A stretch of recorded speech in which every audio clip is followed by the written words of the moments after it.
الحمد لله رب العالمين والصلاة والسلام على رسوله الكريم أما بعد أعوذ بالله من الشيطان الرجيم بسم الله الرحمن الرحيم وما أرسلناك إلا رحمة للعالمين صدق الله العظيم۔ بزرگان ملت اسلامیہ اور عزیزان گرامی، آج کی اس روح پرور اور پررونق محفل میں اس ذات اقدس کا تذکرہ کرنے جا رہا ہوں جو امام رسل، ہادی کل، دانائے سبل اور فخر رسل ہے، جن کی ایک نگاہ بھی شرف صحابیت سے نواز دیتی ہے اور جن کا ایک چھوٹا سا فرمان بھی ہدایت کے لیے مشعل راہ بن جاتا ہے۔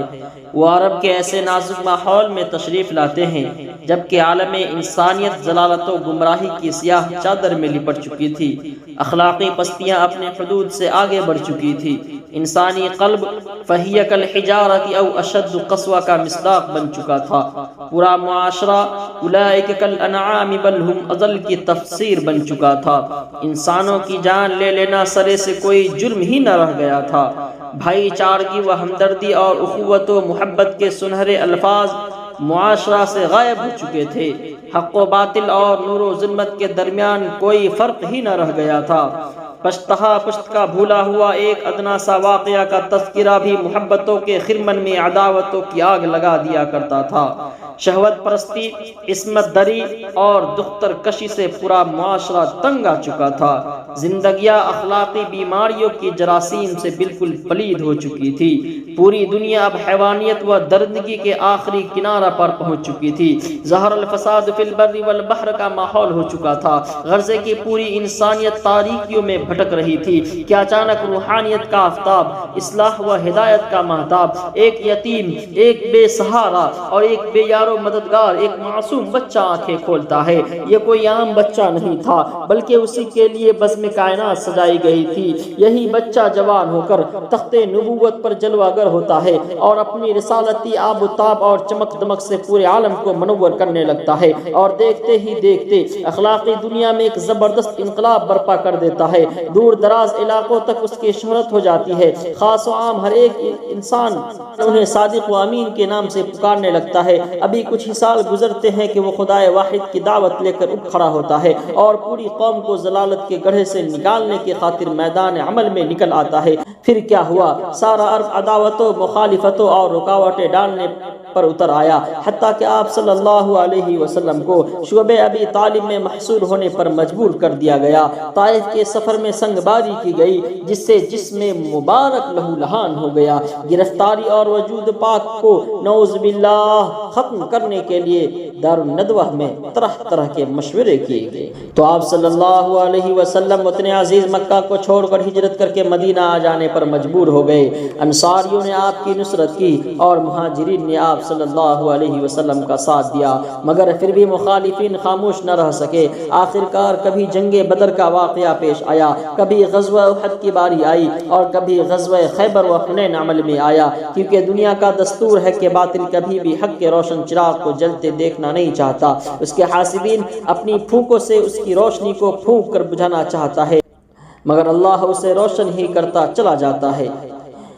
یریدون لیطفئوا نور اللہ بافواہہم واللہ متم نورہ ولو کرہ الکافرون، یہ لوگ چاہتے ہیں کہ اپنی پھونکوں سے اللہ کی روشنی کو بجھا دے جبکہ اللہ کو اپنی روشنی پوری کرنی ہے، چاہے یہ منکرین اسے برا مانے۔ نور خدا ہے کفر کی حرکت پہ خندہ زن، پھونکوں سے یہ چراغ بجھایا نہ جائے گا۔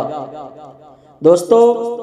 دنیا نے دیکھا کہ آپ کی کیمیا اثر تعلیم نے ماحول کی کایا پلٹ دی، ایک انسان کو بالکل دوسرا انسان بنا دیا، قتل و خون کے خوگر کو پیام انسانیت کا مبلغ بنا دیا، شہر کے بت ساز کو بت شکن بنا دیا اور خونخواری و بربریت کو محبت و الفت کی لڑی میں پرو دیا۔ کل تک جو لوگ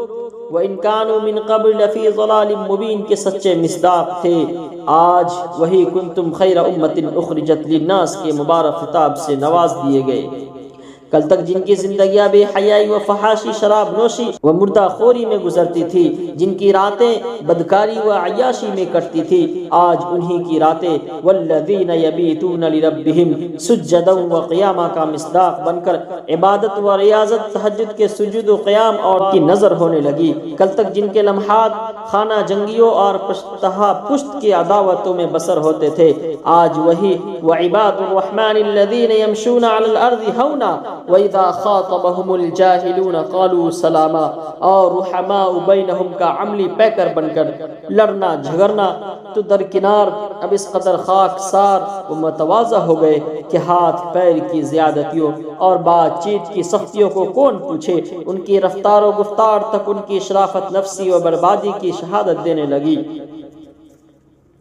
دوستو، یہ تو آپ صلی اللہ علیہ وسلم کی کیمیا اثر صحبت کا محض ایک ادنا سا کرشمہ ہے، ورنہ تو آپ صلی اللہ علیہ وسلم کی شخصیت کا ہر پہلو کھڑا، ہر طرز نرالا اور ہر قول بے مثل و بے مثال۔ رسول اللہ صلی اللہ علیہ وسلم نے فتح مکہ کے موقع پر ابو سفیان اور ان کی اہلیہ کو، ان کی بیوی کو معاف کر کے عفو و درگزر کا ایک نمونہ پیش کیا۔ خادم خاص حضرت انس کی 10 سالہ خدمات پر کبھی بھی اف تک نہ کہہ کر شفقت کی ایک مثال قائم کی۔ غزوہ حنین میں حوازن و ثقیف اور احد میں خالد بن ولید کے اچانک حملے نے مسلمانوں کے قدم لڑکھڑا دیے۔ ایسے وقت میں آپ صلی اللہ علیہ وسلم نے ثبات قدمی کا مظاہرہ کر کے شجاعت و بہادری کا عملی نمونہ پیش کیا۔ آپ صلی اللہ علیہ وسلم نے لوگوں کے گھروں میں جا کر ان کی ضرورتوں، حاجتوں اور پریشانیوں کو دور فرما کر ہمدردی و غم گساری کا بے مثال نمونہ پیش کیا۔